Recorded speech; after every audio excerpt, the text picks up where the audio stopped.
everyone! Candy Witch is back with another review video. A lot has happened since my last review, and I'm happy to say that I am now back and ready to make more content. Hopefully for good this time. I also want to somewhat address the changes I'll be making to my review specifically. First off, I will mostly be reviewing things I think need to be talked about. Things like shows that I really like, or something that's really bad that I feel like I need to talk about it. However, I won't be going into a deep dive of how a show was made or drama surrounding it. I want to just give my personal feelings on what I watched and give you my opinion on it. This is mainly because I do plan on making a Hazbin Hotel video in the near future, and I want to stay away from all the Twitter drama as much as possible.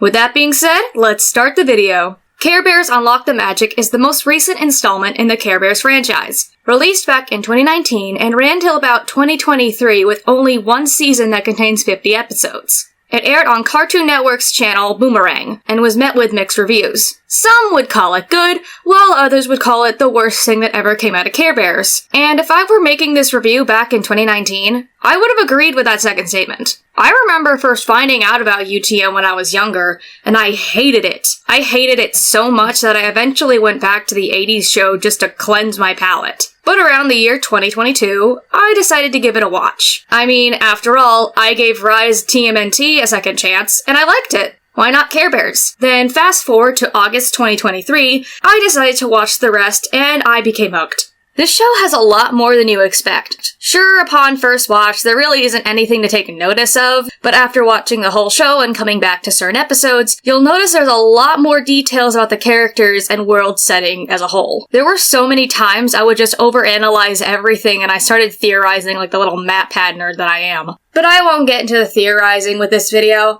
Let's move on to the story.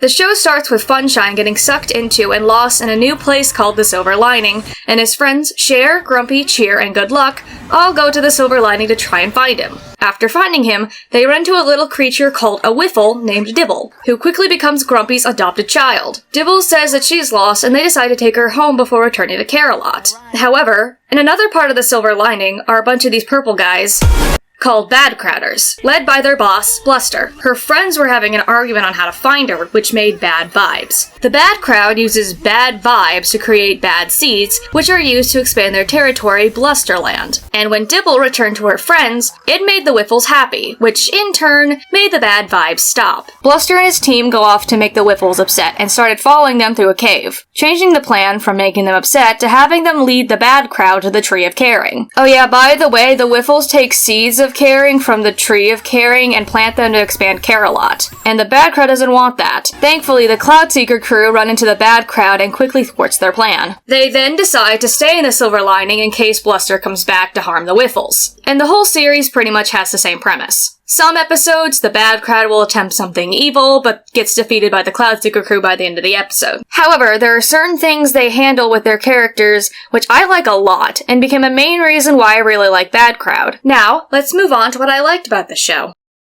I really enjoy how they handle the characters in this show. Sure, at a glance there's nothing much to see, but after watching the whole thing, I noticed a lot of important details that impact the story. The best example being the character Robbie. She is introduced in episode 1 as Bluster's right hand, who assists him in taking over the Silver Lining and turning it into a theme park. Oh, also, Bluster wants to take over and turn the whole place into a theme park, going all Dr. Eggman on us right now. Robbie is the one that made the machine that makes bad seeds. And in the beginning, she just acts like how you would expect. The typical main lackey to the main villain who wants whatever Bluster wants. But it all changes after episode 4, A York Awakening.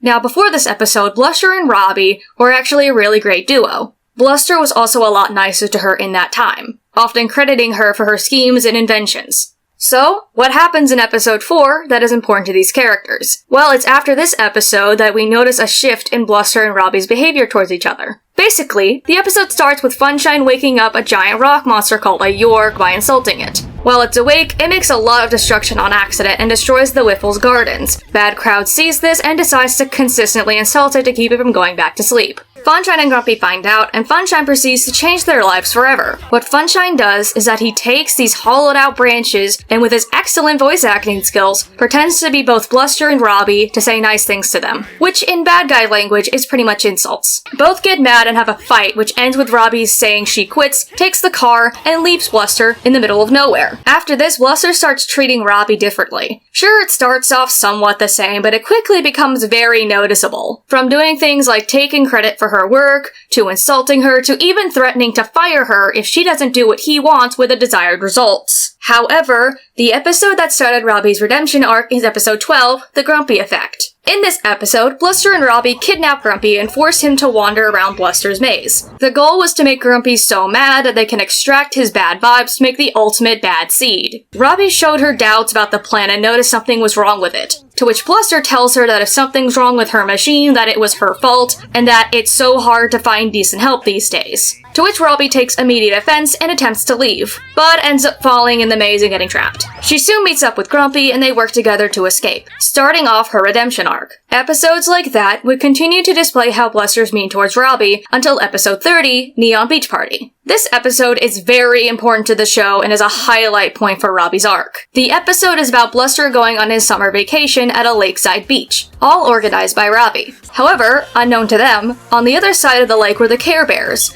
which really ticked off Bluster, so badly that it made Robbie and the other character Malcolm actually scared, with Malcolm hiding behind Robbie. Why not leave? Well, before they saw the Care Bears, Malcolm set up a force field to keep out bad weather. But it also keeps them and the Care Bears locked in the force field. The entire episode is Bluster just being a whiny little brat who complains about literally everything the Care Bears are doing. In the episode, Robbie goes over to the Care Bears beach to try and get them to turn down their music, so Bluster can stop complaining like a little bitch. However, it ends with her having lunch with them. After getting busted and threatened to be fired by her boss, Malcolm, the little guy from earlier, tries to scare Dibble, to which Robbie stopped it. The Care Bears then use the dragon boat thing to try and figure out which side Robbie's really on, and boy, Bluster was not happy when Robbie was trying to warn them that the dragon was fake. Robbie, now done with his BS, leaves to the other side and is invited to stay with the Care Bears. At the end of the episode, she does sadly get hired back by Bluster, but now Robbie has a new role in the show. She now works somewhat undercover for the Care Bears and is now fully on their side. Robbie is by far the best written Care Bears character I've ever seen, and I'm so happy with how they handled her and the other bad crowders. Bluster, from the more fair boss to the whiny man-child with a short fuse,